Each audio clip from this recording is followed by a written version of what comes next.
relying on each other, where they each... My name is Allegra Villarreal, and I teach English at Austin Community College. And we are here doing a training for Catch the Next for teachers to implement the Catch the Next program. So we're looking for style, we're looking for maybe background that you could infer from the author. Catch the Next is a college readiness and completion nonprofit organization.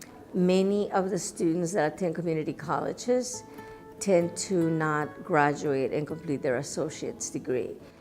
Catch the Next Dreamcatcher program addresses the objective of the Texas 60 by 30 TX Higher Education Strategic Plan, which is to increase to 60% the number of Texans aged 25 to 34 who complete a certificate or degree by the year 2030.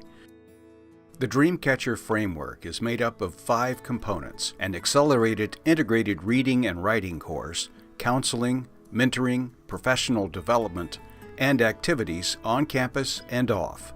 We really try in any shape or form we can help these students. And a lot of these students are actually first generation students, students who have not yet gained the confidence and self-esteem to be right away successful in college. The advantages of being in our program is that you are going to accelerate the time that you would invest in courses, what they call gatekeeper courses. Here we're first come, first serve, so we have students from all different backgrounds. And the program is implemented in Houston, in Dallas, in Austin, in the Valley, in El Paso. And the goal is to bring the Dreamcatcher program to colleges and universities all across Texas. Its first essential component is an accelerated integrated reading and writing course. The program combines an integrated reading-writing class, which is a developmental class, with a college success class that the students can take for credit, and that they do in the fall semester. And then in the spring semester, automatically with the same teacher, they sign up for the academic English class. We have the same teacher for both classes so that they have that continuity and they learn and stick with them and the like. And that has proven to be extremely successful. We teach writing as a process, not a product. Oftentimes when you enter English classes, you're told, read this book, what's a thesis statement, give me a paper. We do not do that. When we begin, we get you to write about your neighborhood, your parents, your favorite picture, your favorite song. We have you go interview your neighbor, your relative, whoever. We have you write about those things that you know about. It will help you have a better understanding in what you're writing and what you're writing about and what you're reading about. It's just like building your skills and just so you could build up a better education. I teach in Houston, which is one of the most diverse cities in the world. There's something like 143 different languages spoken in the city of Houston. I've taught students from across the world, every corner of the world. I don't have to make assumptions about where my students are coming from because I have, for instance, organized my class around the theme of education, which is something that I know they all have something to talk about. They all have something to say about education.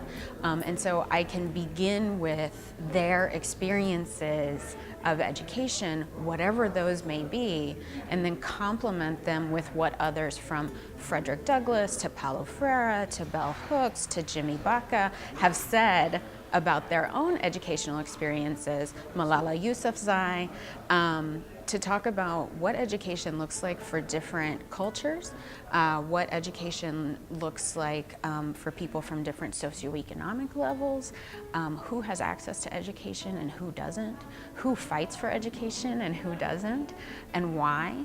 And because all of those come to bear on their experiences and we start from their experiences, the classroom becomes automatically culturally relevant.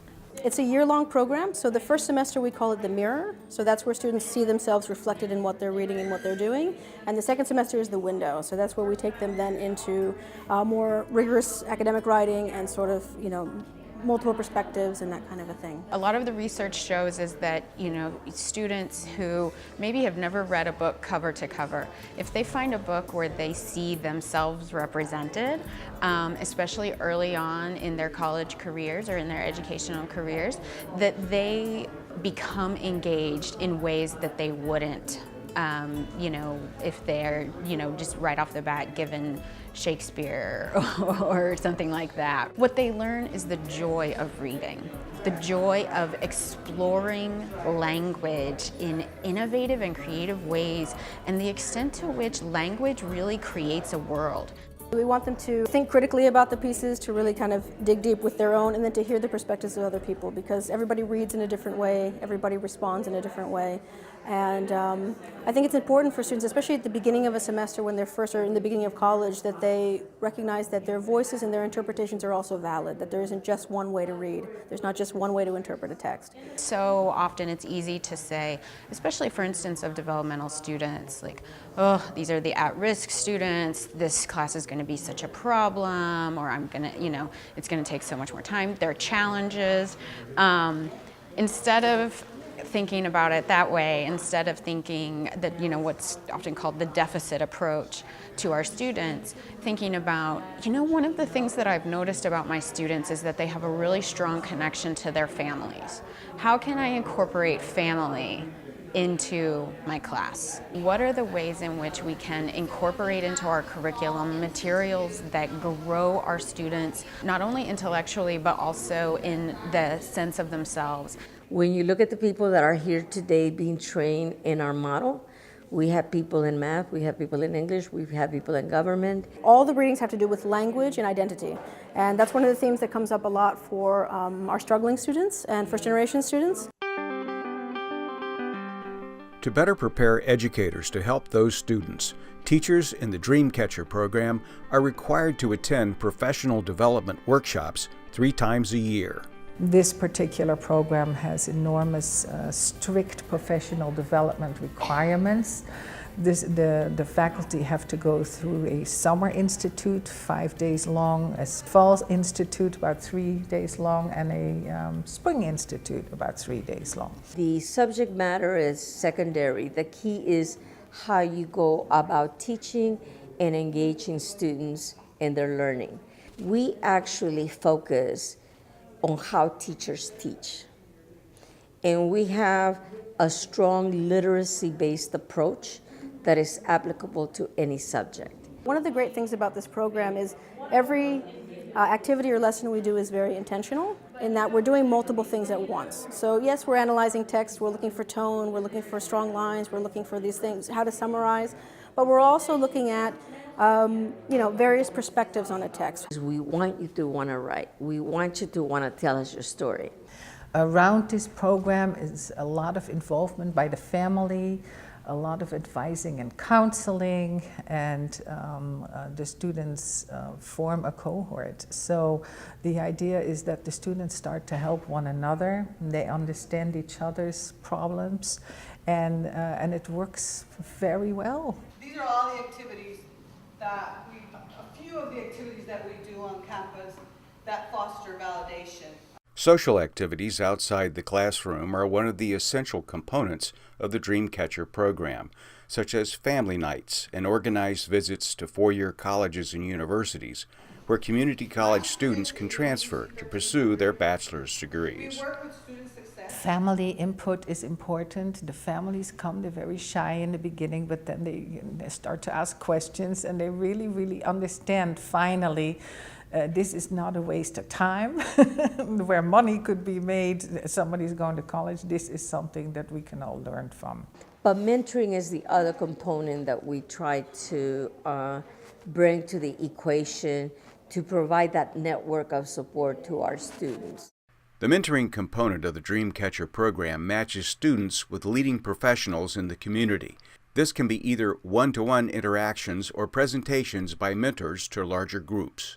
And what we try to do, at least for the first year, is to find a mentor, a member of the community, a member of the institution, anyone that is willing to give a little bit of time to students. Well, anyway, is the difference between a a declaration of inability and a question that opens a possibility. Aside from interactions with mentors, Dreamcatcher also utilizes counselors to give students support and guidance when they need it the most.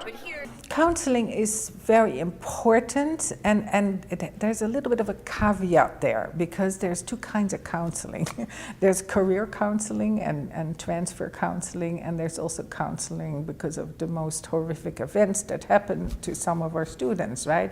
We try to keep that separate, okay? Because if a student within a class starts to talk too much about that, it takes away from the experience of the others. So we try to keep our staff counselors involved with those kinds of things. They're also much better in helping our students with that, you know, because they know what supporting agencies there are, and so we try to keep that separate. When we started our program in Texas, 13% of the Latino population in this country had a bachelor's degree. Now in 2017, that rate has increased, and we now have a 16% graduation rate for a bachelor's degree. So we've made a lot of progress. In the 5 years that we've implemented our program, all of our colleges exceeded state averages in reading and writing. Programs like Dreamcatchers helps underprepared students through the connections they make to curriculum, to their institutions, and to their communities. These connections are important and remain long after the students complete the program. Data have shown these students progress and graduate at impressive rates when compared to the general population. Currently, the Dreamcatcher model is making adjustments to add co-requisite options to meet new legislatively mandated requirements for Texas institutions of higher education. Programs like Dreamcatchers will play a key role in helping Texas meet its 60 by 30 TX goals.